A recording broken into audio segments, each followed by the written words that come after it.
Hello friends, मैं सोनम जैन। आप सभी देख रहे हैं एच सोनम चैनल पर। आप सभी का स्वागत है। दोस्तों, आज की कहानी है माँ बनने का शौक। कहानी शुरू करने से पहले आप सभी से कहूँगी कि कहानी आखिरी तक जरूर देखिएगा, क्योंकि आप कहानी आखिरी तक देखेंगे तो आपको पसंद भी आएगी। और चैनल को नहीं किया अभी तक सब्सक्राइब तो कर लीजिएगा, और वीडियो को लाइक एंड शेयर करना बिल्कुल नहीं भूलिएगा। तो चलिए कहानी शुरू करते हैं। प्रीति की शादी रोहित के साथ हुई थी। आज उसकी शादी को 1 हफ्ता भी हो गया था। प्रीति के ससुराल में उसके सास ससुर, जेठ और जेठानी थे।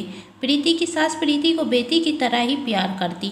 जेठानी और जेठी दूसरे शहर में रहते थे, जहां वह जॉब करते थे। आज प्रीति की शादी को 1 हफ्ता हो गया था। प्रीति ने आज पहली रसोई बनाई, तभी उसके सासू माँ और ससुर जी ने उसे गिफ्ट के रूप में शिमला जाने का टिकट दिया। शिमला जाने के नाम से प्रीति बहुत खुश थी। बहुत दिनों के बाद पूरा परिवार एक साथ डाइनिंग टेबल पर बैठकर खाना खा रहा था। हंसी मजाक चल रहा था। तभी प्रीति का जी घबराता और उसे उड़ती सा महसूस होता। प्रीति उठकर चली जाती। प्रीति की सास और जेठानी भी उसके पास जाती और कहती, प्रीति तुम्हारी तबीयत ठीक तो है ना? यदि कोई परेशानी हो तो डॉक्टर को बुलाएं। प्रीति, मम्मी जी आप परेशान मत होइए, वही शादी में कुछ खा लिया होगा, इसलिए थोड़ा सा जी घबरा रहा है। दूसरे दिन प्रीति के जेठी और जेठानी दूसरे शहर चले जाते। जेठानी के जाने के बाद प्रीति भी अपनी शिमला जाने की तैयारियां करने लगती। वह शिमला जाने के लिए बहुत उतावली हो रही थी। जब प्रीति को शिमला जाना था तो उसके 2 दिन पहले ही प्रीति को उल्टी होना शुरू हो जाती हैं। उसकी सास कहती है, इस बार तो तुम डॉक्टर को दिखा ही लो। वह डॉक्टर को बुलाते हैं। डॉक्टर प्रीति का चेकअप करते हैं तो बताते हैं प्रीति माँ बनने वाली। इस बात से तो पूरे घर में खुशियों की लहर आ जाती है। लेकिन प्रीति का शिमला जाना कैंसिल हो जाता है, जिससे प्रीति बहुत दुखी थी और वह अभी माँ भी बनना नहीं चाहती थी। वह रोहित से कहती है, मैं अभी माँ बनना नहीं चाहती, अभी हमारे घूमने के दिन है और बच्चा आ गया तो सब खत्म हो जाएगा। रोहित को भी प्रीति की बात सही रखती है। वह भी अभी पिता बनने के लिए तैयार नहीं था। प्रीति कहती है, लेकिन मम्मी पापा से कैसे कहें? मम्मी पापा तो मेरी माँ बनने की बात से बहुत खुश हैं। रोहित, तो हम कौन सा मना कर रहे हैं? 1-2 साल बाद हम बच्चा प्लानिंग कर लेंगे और वह दोनों बच्चा गिराने का डिसीजन ले लेते हैं। जब यह बात प्रीति के सास ससुर को पता चल गई तो वह प्रीति और रोहित को समझाते हैं, भगवान की दी हुई इस खुशी को ठुकराओ मत। प्रीति, यह मेरी जिंदगी है और मैं अब भी माँ बनना नहीं चाहती। बच्चा आया नहीं और मेरा शिमला जाना कैंसिल हो गया। बच्चा होने के बाद तो पूरी खुशियां ही खत्म हो जाएंगी और अभी हम माता पिता बनने के लिए तैयार नहीं हैं। रोहित, प्रीति सही कह रही है। प्रीति, वैसे भी अभी मैंने अपनी जॉब के लिए इंटरव्यू दिया था, जिसमें मेरा सिलेक्शन भी हो गया है। यदि बच्चा होगा तो मैं जॉब भी नहीं कर पाऊंगी।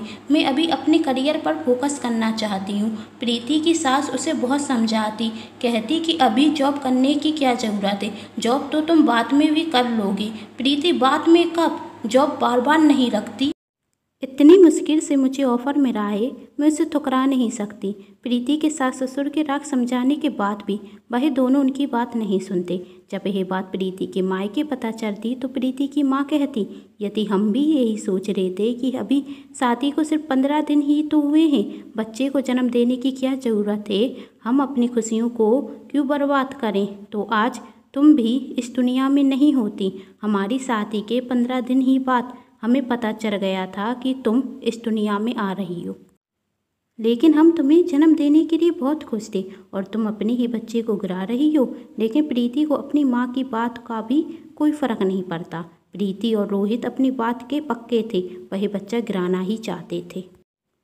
दूसरे दिन प्रीति जब बच्चा गिराने जा रही थी तभी उसकी जेठानी आती और वह प्रीति से कहती, ज़िंदगी तुम्हारी है और मुझे इसमें बोलने का कोई अधिकार नहीं, लेकिन मैं तुम्हें एक बात बताना चाहती हूँ। उसके बाद भी यदि तुम बच्चा नहीं चाहती तो तुम्हें कोई नहीं रोकेगा।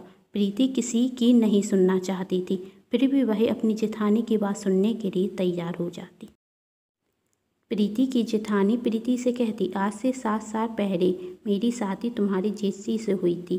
शादी के 1 महीने बाद मुझे पता चला कि मैं माँ बनने वाली हूँ, लेकिन तब मैं अपने करियर और माँ के चुनाव में से किसी एक को चुनना चाहती थी। मुझे लगा कि यदि बच्चा हो जाएगा तो मैं अपने करियर को बहुत पीछे छोड़ दूँगी, इसलिए मैंने अपने करियर को चुना और अपना बच्चा गिरा दिया। आज मैं बहुत अच्छी पोस्ट पर हूँ, लेकिन शादी के साथ साथ बात भी माँ नहीं बन सकी। हम दोनों के पास ज़िंदगी की सारी खुशियाँ हैं, पैसा है, जो चाहे वही खरीद सकते हैं, लेकिन माँ बाप नहीं बन सके। उस वक्त तो हमने बच्चे को गिरा दिया, लेकिन आज शादी के साथ साथ बाद हम बहुत कोशिश कर चुके हैं माँ बनने की, लेकिन अब मैं माँ नहीं बन सकती। मैं तुम्हें भी बताना चाहती हूँ, आज तुम ही अपना बच्चा गिरा दोगी तो कर पछताओगी। माँ बनना आसान नहीं होता, यह सुख बहुत नसीब से मिलता है। आज आया है, कल नहीं होगा, फिर ज़िंदगी भर पछताओगी। आज जब भी किसी को बच्चे के साथ खेलते हुए देखती हूँ तो अपनी किस्मत पर रोती हूँ जो मैंने खुद की है। माँ बनना बहुत खुशी की बात होती है। ज़िंदगी की हर खुशी में सबसे बड़ी खुशी माँ ही बनना होती है। तुम अभी बात नहीं समझ रही हो, लेकिन कल पछताओगी। कहते कहते उसकी जेठानी रोने लगती और आखिरी में कहती, तुम बहुत समझदार हो, आगे तुम्हारी मर्जी। प्रीति की आंखों में भी अपनी जेठानी की बात सुनकर आंसू आ जाते। वह बहुत सोचती और आखिरी में डिसीजन लेती कि वह माँ बनेगी। प्रीति सोच रही थी, मैं क्या करने जा रही थी? अपनी झूठी खुशियों के लिए अपनी असली खुशी खोने जा रही थी। माँ बनना तो हर औरत के लिए बहुत खुशी की बात होती है। वहाँ प्रीति के जेठ रोहित को समझाते। रोहित भी अपने बड़े भाई की बात बहुत अच्छे से समझ जाता। प्रीति और रोहित मिलकर यही डिसीजन लेते कि वही माता पिता बनने के लिए तैयार है। प्रीति के डिसीजन से घर के सभी सदस्य बहुत खुश थे और नन्हे मेहमान के आने की तैयारियां करने लगते। 9 महीने बाद प्रीति 2 जुड़वा बच्चों को जन्म देती। दोनों बहुत प्यारी बेटियां थीं। प्रीति एक बेटी अपनी जेठानी को गोद दे देती, जिससे उनकी सूनी गोद आज भर चुकी थी। वही अपनी जेठानी से कहती, मेरे पास ये खुशियाँ आपकी वजह से। यदि आप उस दिन नहीं समझाती तो आज मैं माँ बनने की खुशी से वंचित हो जाती। दोस्तों, यदि ये कहानी आप सभी को पसंद आई हो तो चैनल को सब्सक्राइब, वीडियो को लाइक एंड शेयर जरूर कीजिएगा। Thanks for watching.